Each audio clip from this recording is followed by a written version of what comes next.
বন্ত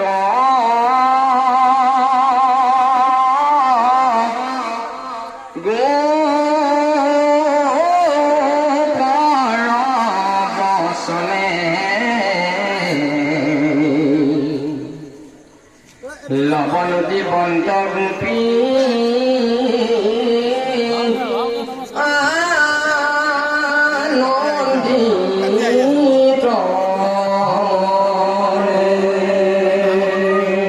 আনন্দিত কৃষ্ণ শিশুলীলা এনেধৰণৰ কৃষ্ণৰ শিশুলীলা খুব সুন্দৰকৈ কৈছে গুৰুসকল। ইতিমধ্যে আপোনালোকৰ নামন্ত্ৰীয় আমাৰ পৰম শ্ৰদ্ধাৰ আমি তেখেতক এই আমন্ত্ৰণ আপোনাৰ তেখেতক সন্ধাই আমি আপোনালোকৰ কীৰ্তনৰ পাম।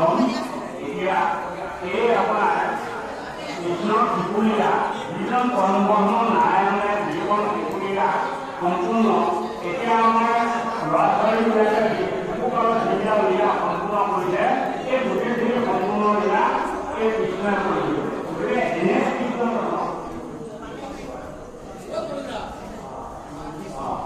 গতিকে এনে কৃষ্ণ আপোনাৰ এই কৃষ্ণ পৰমব্ৰহ্মে এনেকৈ কৈছে এটা জগত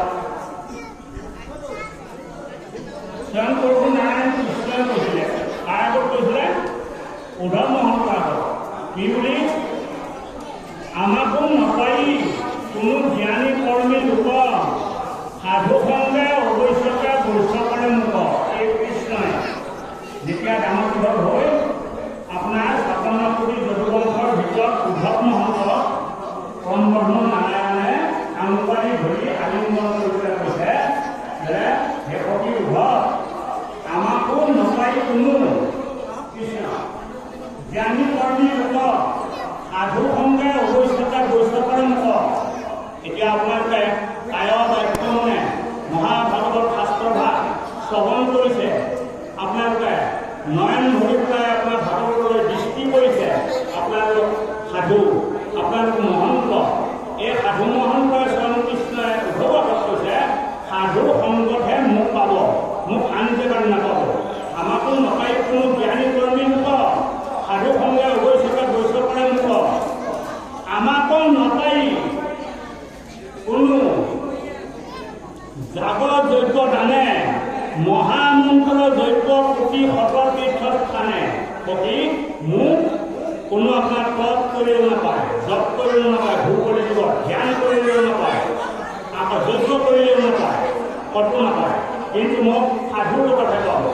আমাক নাপাই কোনো মানে জ্ঞানী কৰ্মী লোক সাধু সংগে অৱশ্যকে বৈষ্ণৱৰে মুখ। আমাক নাপাই কোনো জাগৰ যজ্ঞ দানে মহামন্ত্ৰ যজ্ঞ কোটি শতৰ তীৰ্থত স্থানে।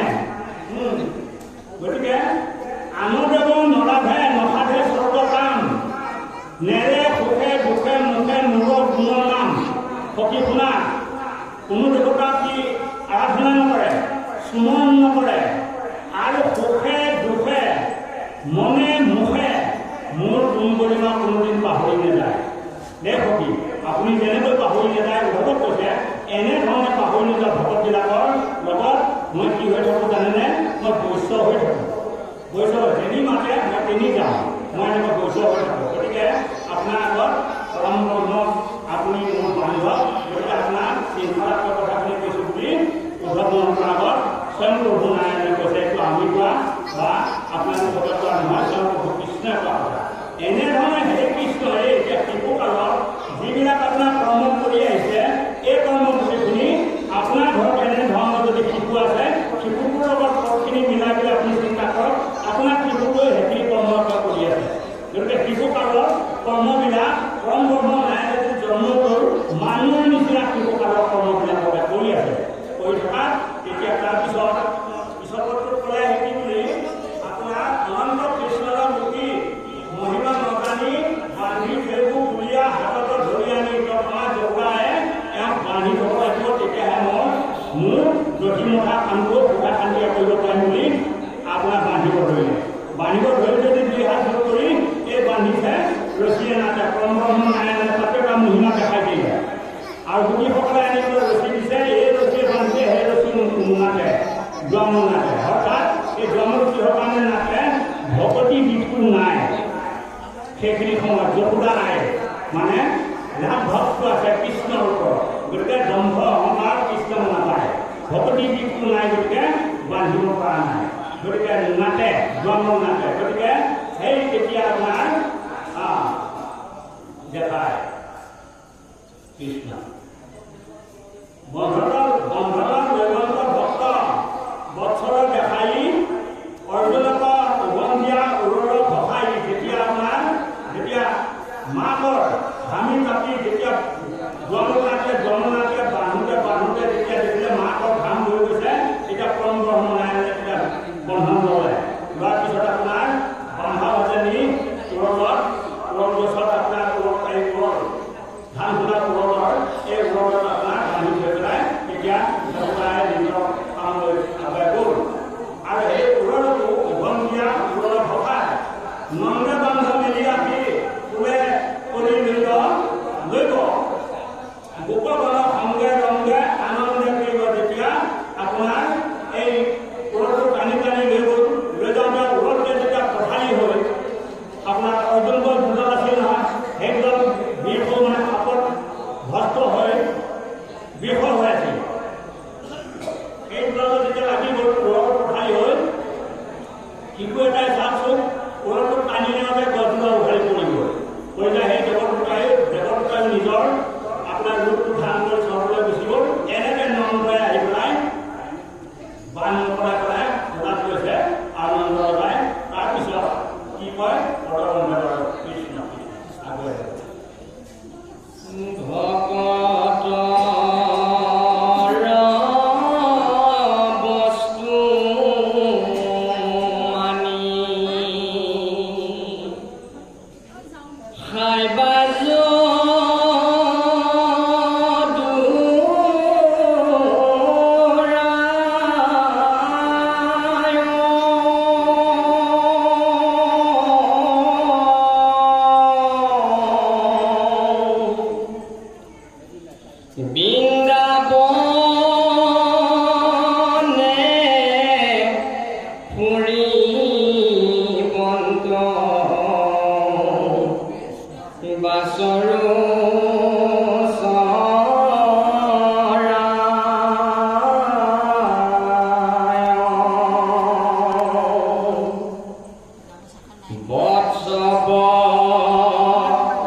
Keep on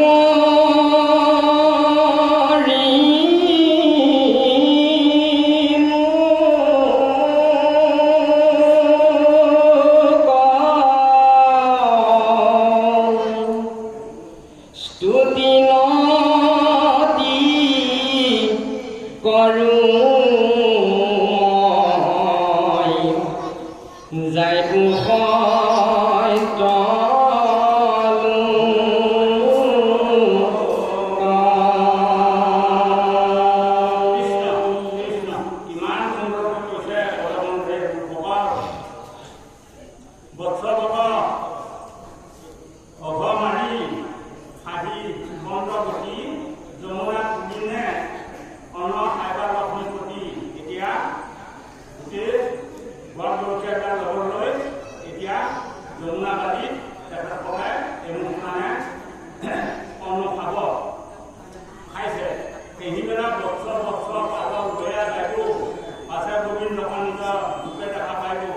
চিন্তা কৰিছে বৰমাই যে কোন চেগত যদি পৰম্পৰা নাৰায়ণৰ গৰু মই আগুৰি লৈ যাওঁ তেতিয়া নিজ ৰূপে প্ৰভুমন্ত্ৰে নিজ ৰূপটো ধৰিব মই নিজ ৰূপে প্ৰভুমন্ত্ৰ কেনে ৰূপৰ ভগৱন্ত মই তেতিয়া তেখেতক দেখা পাম এইবুলি বৰমাই নিজকে চিন্তা কৰিছে কৰি লোকঢাকি মন্ত্ৰ কৃষ্ণে কৃপা কৰি মুখ টুটি কৰি মই যাইব সত্যৰ লগত যেতিয়া মই সেই ৰূপটো দেখা পাম আৰু তেখেতক মই কায়া বাক্য মানে টুটি কৰি মই নিজেও বৈকুণ্ঠগামী হ'ম বুলি মানে চিন্তা কৰিছে গতিকে এইটো কথা আমি পৰমপিতা নাৰায়ণক যেতিয়া ভজিছোঁ শৰণ লৈছোঁ ভজিছোঁ কায়া বাক্য মানে সবেই যেতিয়া পৰমপিতা নাৰায়ণে সন্তুষ্ট হ'ব আমাৰ প্ৰতি কিন্তু তেখেতৰ এটা মহিমা আছে আপোনাৰ হাতীক নে অহাতীক প্ৰমাণ নোচোৱাকৈ ভকতক তেখেতৰ নিজৰ পাৱত স্থান নিদিয়ে